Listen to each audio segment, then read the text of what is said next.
असलामुअलैकुम। अच्छा, हम physics first year पर बात कर रहे थे।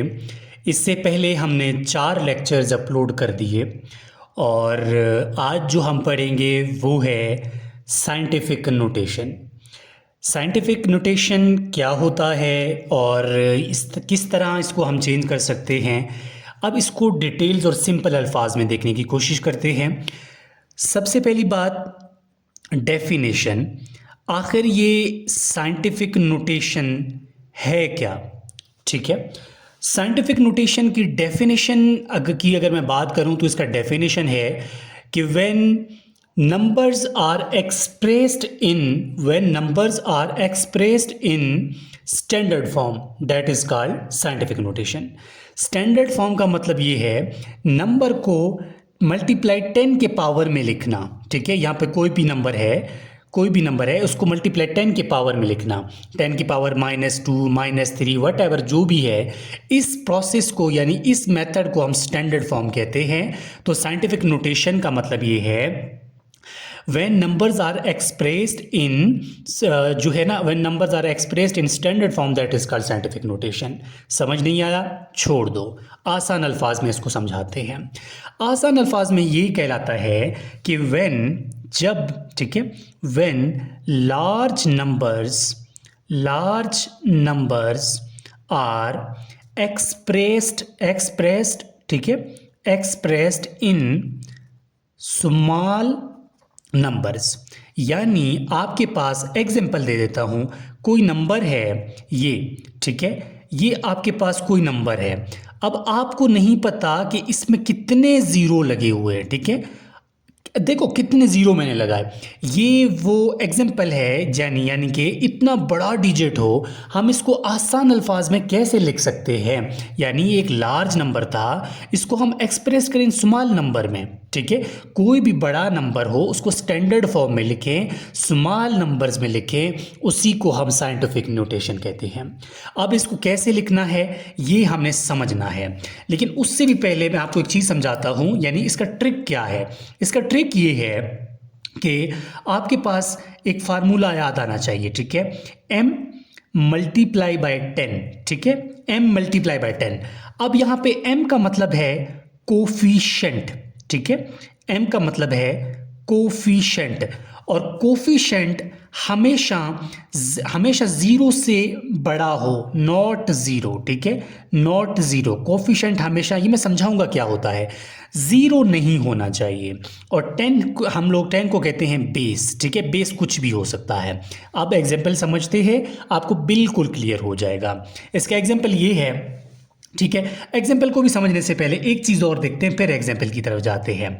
अगर आपके पास पॉइंट है, हमने घुमाना पॉइंट को ही है ना, पॉइंट है, पॉइंट अगर मूव कर ले इस तरफ, ठीक है, तो आपने माइनस का साइन यूज करना है। मैं बताऊंगा कैसे। ठीक है, अगर पॉइंट आपका मूव कर ले इस तरफ तो आपने प्लस का साइन लगाना है। ये भी मैं बताऊंगा किस तरह, पहले समझना है। ठीक है, अब हम एक वर्ड लिखते हैं, यानी कि आपके पास एग्जाम्पल में दे देता हूं कि आपके पास एक डिजिट है 0.039। ठीक है, ये आपके पास क्या है, ये आपके पास एक जो है क्वेश्चन है, कहता है इसी को आप साइंटिफिक नोटेशन में कन्वर्ट कर दो। कैसे कन्वर्ट करेंगे? हमने पहले कहा कि कोफिशिएंट हमेशा जीरो से बड़ा होगा, नॉट जीरो, जीरो नहीं होगा। ठीक है, तो कोफिशिएंट क्या है? 3 है, क्योंकि ये भी तो जीरो है, 3 है, तो हमने 3 लिख दिया। और हमने यहाँ पर क्या लिख दिया?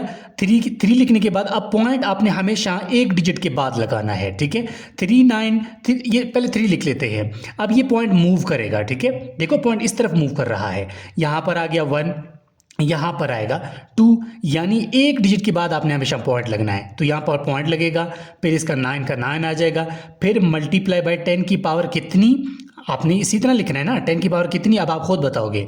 देखो यहाँ पे था तो 1, ये 2 पे आ गया, पॉइंट इस तरफ जा रहा है तो कितना होगा? माइनस होगा, तो माइनस लगा दिया। कितना ट्रेवल किया था? 2, तो ये -2 होगा। ये आपका तो साइंटिफिक नोटेशन हो गया। एक और एग्जाम्पल देख लेते हैं। अगर आपके पास दूसरा एग्जाम्पल है कि 36 0 0 0 0। अब आप हैरान हो जाएंगे, यहाँ पर तो पॉइंट है ही नहीं।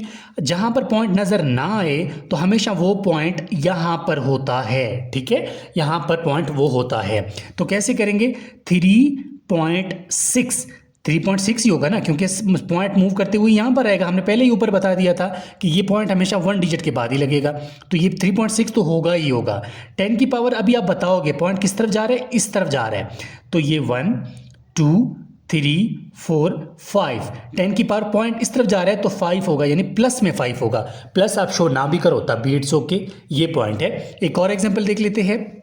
अगर हमारे पास एग्जांपल है 0 पॉइंट, ठीक है, 0.0368, ये हमारे पास कोई सवाल है। इसका साइंटिफिक नोटेशन कैसे चेंज करेंगे, सिंपल है। अब हमने कहा कि पहला डिजिट 0 नहीं होना चाहिए, तो 3, ठीक है, 0.68 तो हो मतलब इसी तरह तो लाजमी होगा। क्यों, क्योंकि हमने कहा कि एक नंबर के बाद हमेशा पॉइंट लगेगा, ठीक है, तो ये एक नंबर के बाद हमने पॉइंट लगा लिया। अब ये मूव करेगा 1 2 यहाँ पर आ गया ना, तो 2 पे आ गया, तो मल्टीप्लाई 10 की पावर पॉइंट इस तरफ मूव कर रहा है तो -2, ठीक है। एक और एग्जांपल कर लेते हैं। देखो, अगर आपके पास एग्जांपल है कि हमारे पास एग्जांपल है मिसाल के तौर पर 3680000, ठीक है। अब इसका पॉइंट नज़र नहीं आ रहा, ठीक है, कहाँ पे है, तो वो पॉइंट हमेशा यहीं पर होता है, ठीक है। तो ये होगा 3.68 मल्टीप्लाई 10 की पावर कितना होगा, पहले इधर आएगा 1 2 3 4 5 6, तो ये पॉइंट इस तरफ मूव कर रहा है तो ये +6 होगा। ये आपके पास है साइंटिफिक नोटेशन। उम्मीद है समझ आ गया होगा। एक और रैंडम मैं जल्दी बता देता हूँ। आपके पास एग्जांपल है कि 38, ठीक है, 38 और आपके पास है 0.0, ये है एग्जांपल। तो कैसे करोगे, तो आप इसको कन्वर्ट करो, 38 पॉइंट आएगा, क्यों, क्योंकि एक डिजिट के बाद पॉइंट लगेगा। 3.8 मल्टीप्लाई 10 की पावर कितना होगा, देखो पॉइंट इधर था तो इधर आएगा 1 2 3, मल्टीप्लाई पॉइंट इस तरह मूव कर गया तो इसका मतलब प्लस में है, तो ये 1 2 3, तो इसका मतलब होगा +3। ये आपके पास है साइंटिफिक नोटेशन।